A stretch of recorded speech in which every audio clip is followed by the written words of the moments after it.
We're here at St John's Church, Stoke-on-Trent. This is the church that's been purchased up and it's being converted into a mosque. You can see there the last headstone standing.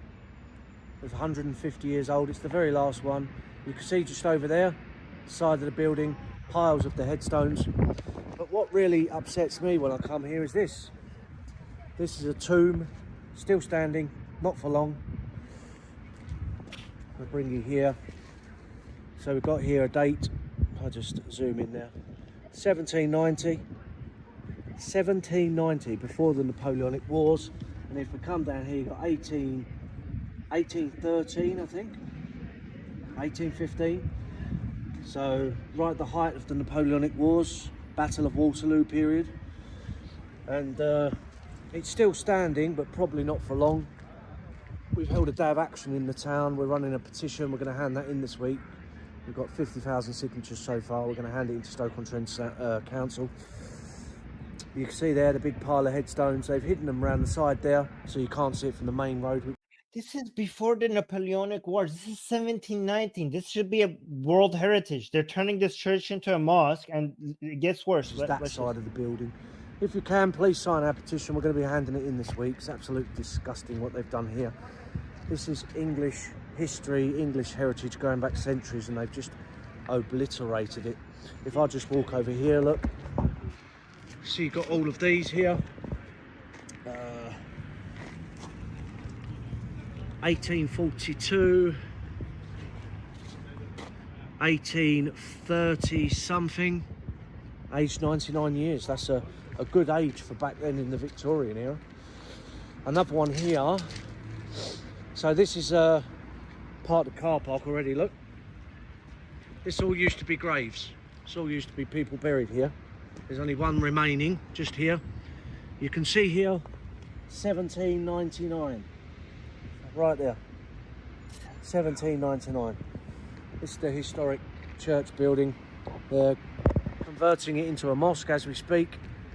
Britain First is campaigning here. We've got a brilliant response in the town centre. Please sign our petition if you can. We're going to be handing it in this week.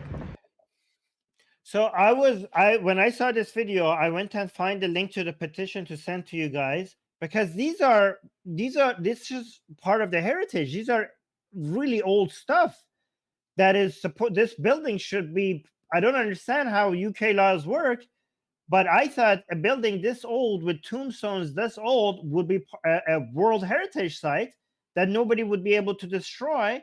And I had the link to the petition prepared to share it to you guys. But when I went to look for this, I saw it's too late. These tombstones that he was showed, they're all ripped apart. I will show you some pictures. But again, can somebody explain this to me? I went and looked at this up. So a World Heritage sites are landmarks and areas with legal protection by an international convention administered by UNESCO for having cultural, historical, or scientific significance.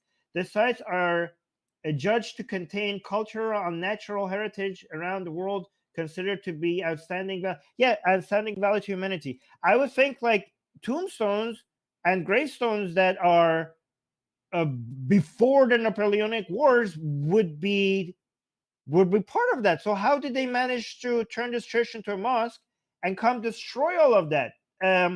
And again, he was showing that some of them were still remaining, but I went and looked this up, and apparently, look, all of that is removed. So this is that was from, I think that video was from last year, but this pictures that I found now that people went and got is from this year, and you can see it's all. And here's another picture. See, all those tombstones on the corner. They wiped them all off. All of those tombstones that were this old. See, the bodies are still under that ground, but the tombstones have been removed because they're turning this church into a mosque. How is that legal? Isn't that like? Can somebody tell me how classifying things as heritage, a World Heritage site, work in the UK, and how is this allowed? I don't understand how this was allowed. This seems insane to me. Let's go. Oh yeah, actually, let me address this Let me put this on the screen. Saying UK should go out and say that democracy will not change in the government and to take out of the law what threatens democracy. UK should go out and say that democracy will not change in this government and to take, yeah, sure. I mean, but they're just saying that is not enough. They actually have to put some more actions um behind. Like there's enough people just saying things, there's not enough people doing things. But you guys, again, guys, we should ask our governments to take action against the spread of Islam in our countries. However, that is only part of the solution. Don't just ask, do.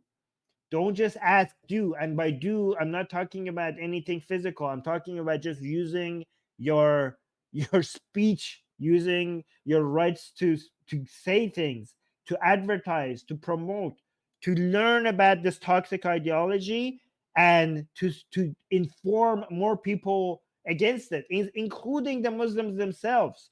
A lot of you might think that, oh, these people are too far gone, and it's hopeless to try to convince Muslims out of Islam. It's not hopeless. Like, the ex-Muslim movement is growing faster than ever. So talk to Muslims and trying to teach them about their own religion. Saying Armin is doing great service by pointing out that the duty is to be where Islam doesn't rule, in Dar al Harb, land of war, change to Dar al Islam. Yes, so Islamic mindset, Islamic teaching cuts the world in two parts. Dar al Harb means house of war, and Dar al Islam means the house of Islam. So anywhere that is not Islamic is a place of war, because you have to wage war against it until it becomes Islamic. So, okay, I completely disagree with this. Somebody saying Islam needs to stay in the Middle East. Why would it? Why would you want this? Why would you wish this upon people? Islam doesn't deserve. Islam does not belong to this planet. Okay, why Islam should be removed from the entirety of this planet, not from Western countries, from everywhere, from everywhere. And the Middle East, and if you want to defend yourself against Islam, you cannot just defend yourself against Islam in Western countries. You have to go on the offensive where Islam is coming from. So you shouldn't just be working on eradicating Islam in Western countries. You should be going on the office and attempting to help us eradicate Islam everywhere, including the Middle East.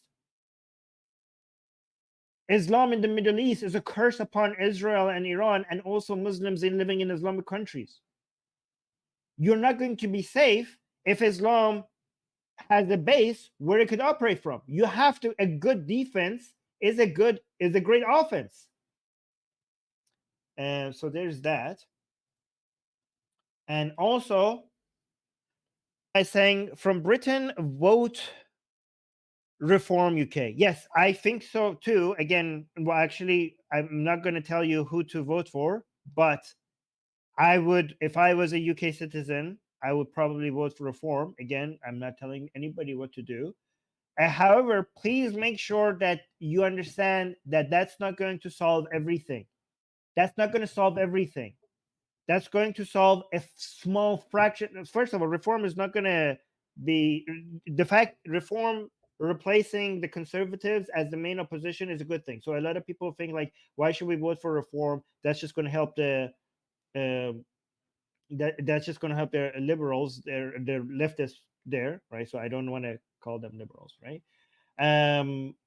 But yeah, but the Conservative Party in the UK has shown to be such a useless opposition that you need a better opposition. So the Reform Party is the better one.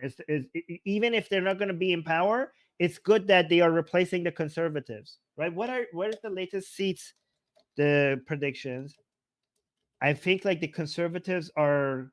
The last time I saw the Labour Party is going to be winning heavily. They're going to have most of the seats. Again, the fact that the Labour Party is so popular shows that we are so behind what we're supposed to do in the UK. Like, you can see that the UK got Brexit from the EU because the EU was too leftist, but now you see that the EU is going right, and UK is now voting for Labour. So like, what was the point of Brexit? You removed yourself from an institution that is now becoming more right-leaning, and the UK itself is voting more, making Labour the most powerful party again. But I know in the UK, a lot of people say that a vote for reform is vote for the Labourers. A vote for reform is vote for Labour, because the Conservative Party is not going to is going to be weaker if you split the vote between them. But now, given that reform is now more popular than conservative, then it's now the other way around. A vote for conservatives is a vote for Labour. Now, given that reform is the main opposition party to Labour, you should just forget about voting for conservative and focus your anti-Labour vote on reform, so that this opposition to Labour becomes stronger and stronger. But again, this means that we're so far behind where we need to be if Labour is the most popular political party in the UK. Like, it's not just the Muslims that we have to work on; it's the people, as the non-Muslims as well. And again, guys, you have to understand that it's not about Muslims completely taking over, because a lot of people exaggerate what's happening, and by exaggeration, they dismiss how big of a problem this amount of takeover is, right? So when you think that Muslims are going to be the majority in the UK and they're going to establish a caliphate in the UK, if that doesn't happen, which that's not going to happen, but because that's not going to happen, a lot of people are going to dismiss the actual devastating thing that is happening. There is a devastating thing that is happening, and it's not Muslims becoming the majority in the UK. It's not the establishment of a caliphate in the UK. And when you tell people that that's what's going to happen, people are going to think that you're a loony idiot, and they're going to dismiss all the other horrible things that are happening. Do you understand that, like, in a country, 8% having 8% Muslim, and that 8% Muslim having a mindset that that women are inferior to men, that LGBT, that we have to kill gay people, that we have to cut off the hands of thieves, that we have to stone idolaters to death, that if you leave Islam, your punishment should be death, that if you have all of these, that they're anti-democracy, they're anti-free speech, if that population goes from 8% to 10%, and that 10% becomes more and more Islamic, do you understand how devastating, how big of a cost that is to your politics and the way of life? I mean, anybody who understands how politics and coalitions between different parties work and how voting works, they understand that 1% can make a difference between what laws are going to be for decades to come. People who understand that even a party that has only 2% support could be a kingmaker on who the prime minister is going to be, on which laws are going to be passed, because parties within a parliament, they have to build coalitions to be able to have a majority. So these percentages matter.